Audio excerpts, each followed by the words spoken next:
I've come to Essex to visit a garage, but it's not just any garage, because behind those blue doors is a Ford fan's dream come true.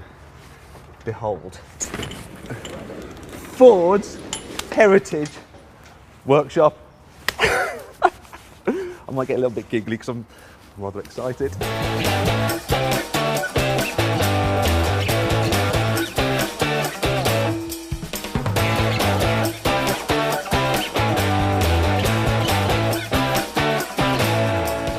We've got currently in here, we've probably got about 80 cars. There's 106 in total in the collection. My personal favourites would have to be the original London to Mexico winning rally car, Mark 1 Escort, and the Lotus Cortina. And also Mark 1 Granada, because I used to have a few, and it's one of my favourites. This building is currently just purely what we call a heritage workshop. It's not a museum, it's a working collection. They have to go out, earn their keep, be driven by journalists, as you well know.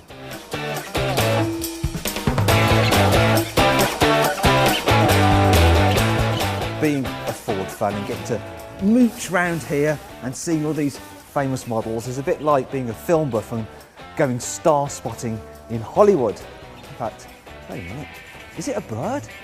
Is it a plane? No, it's Supervan! Actually, this is Supervan 3. Yes, it may look like a Mark 5 Transit with a body kit, but it's actually a 7/8 replica shell on a race car chassis. And in the low bay is a supercharged 3-litre V6 Cosworth engine.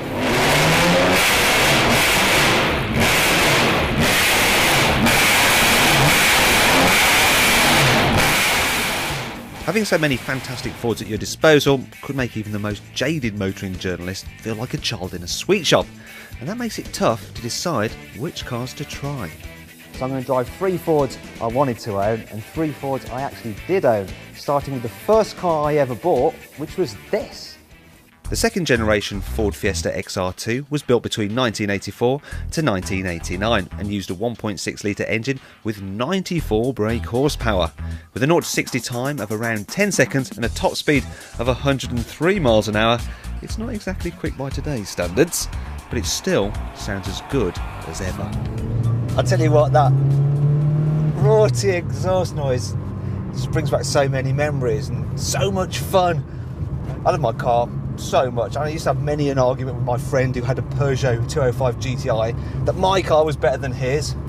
Obviously that was total nonsense, but it's quite interesting coming back into the XR2 after so many years now as a motoring journalist and having driven loads of different cars, and I think I can actually appreciate it more now than I did back then, because it really could show some modern hot hatches a thing or two as to what makes a fun small car. But while the XR2 will put a smile on your face, if it's comfort you're after, there's one old Ford which really stands out. The Granada. The Mark II was sold between 1977 and 1985, and this gear version had a 2.8 litre V6 engine with 135 brake horsepower. It also came with a 3-speed automatic gearbox, super comfy leather seats and extra insulation under the carpets for added soundproofing. How luxurious is that? This car takes me right back to my childhood. And I'm actually cheating a bit with this one because I didn't own a Granada, my dad did. He actually had a slightly later Gear X model, but it was my favourite car that he ever owned. And I remember going down to the south of France in the back of it with my sister, and we'd be wedged in surrounded by loads of cheese and wine. And his car actually had air conditioning, and even though it was sweltering hot, he would never let us put it on because it used fuel. The ironic thing was though that it actually seized up due to lack of use, and he had to pay about £1,000 to get it fixed. The Big Granny was a very successful car for Ford of Britain, but its sales paled in comparison to the Escorts.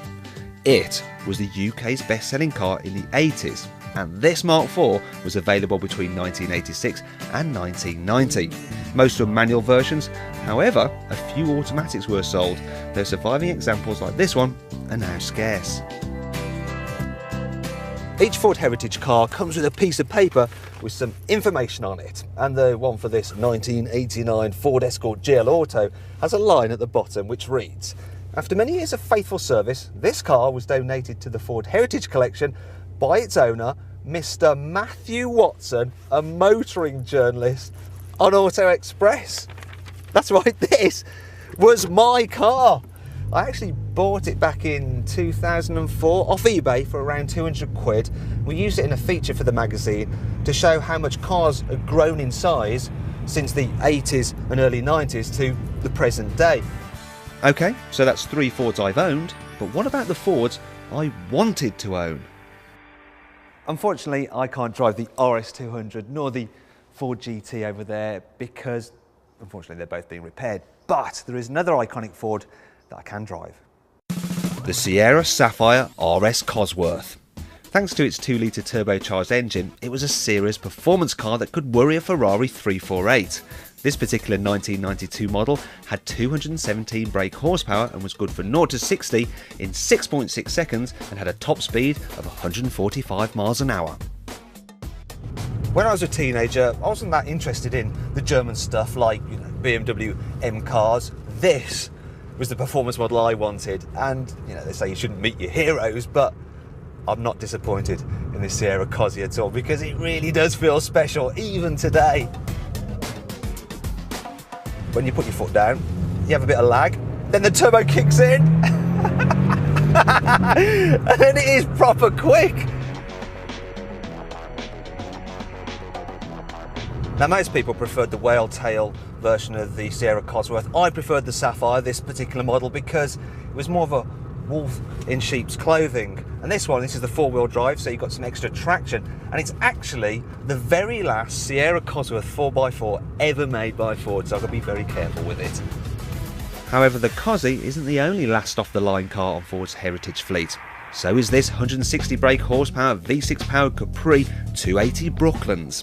When it rolled out the factory in 1986, it marked the end of an era. And so, due to its importance, Ford asked me to be very gentle with the old girl. Yeah, right.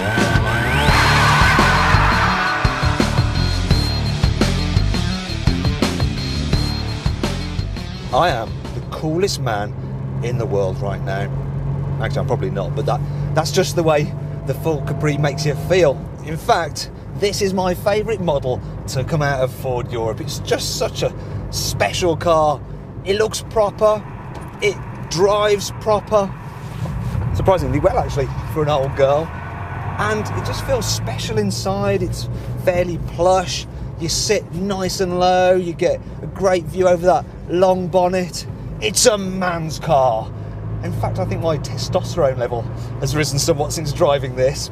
The only thing about it is that it raises the question, why the heck hasn't Ford built another one? I mean, come on guys, you've kept us waiting long enough. The Capri 280 may well have been a desirable car, but it wasn't exactly cheap for a Ford. The Escort Mexico, on the other hand, really was a performance Ford for the masses. Built to celebrate the company's success in the 1970 London to Mexico rally, it had a stiffer body, sport suspension and a tuned 1.6-litre engine that could do almost 100 miles an hour. Wow!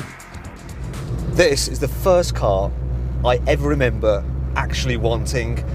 When I was a kid, my next door neighbour's son had one of these things, and he used to have it in his driveway and was always tinkering with it. And occasionally he'd let me sit in the driver's seat and make brum brum noises. Unfortunately, I was way too young to drive it, so this is the first time I've ever driven an Escort Mexico. And I'm quite surprised just how easy it feels to drive for an old car. It actually handles pretty well when you want to spin it round a corner. This particular car has a twin choke Weber carburettor, so when you put your foot down, it responds pretty sweetly. And you feel like you're going really quickly until you look down at the speedo and realise that you're not. Driving all these old heritage fleet Fords was a real treat. But if there was one I'd like to take home, it would have to be the Capri. It will always be one of the most iconic Fords ever made.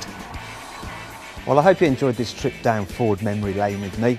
Maybe in another 20 years' time, another journalist will come along and do a film and be all starry-eyed just like me and go, oh my God, look, it's a Ford Focus RS 500. When I was a kid, that was the car I wanted. You know, this place, it's It's brilliant, really. It really is a national treasure.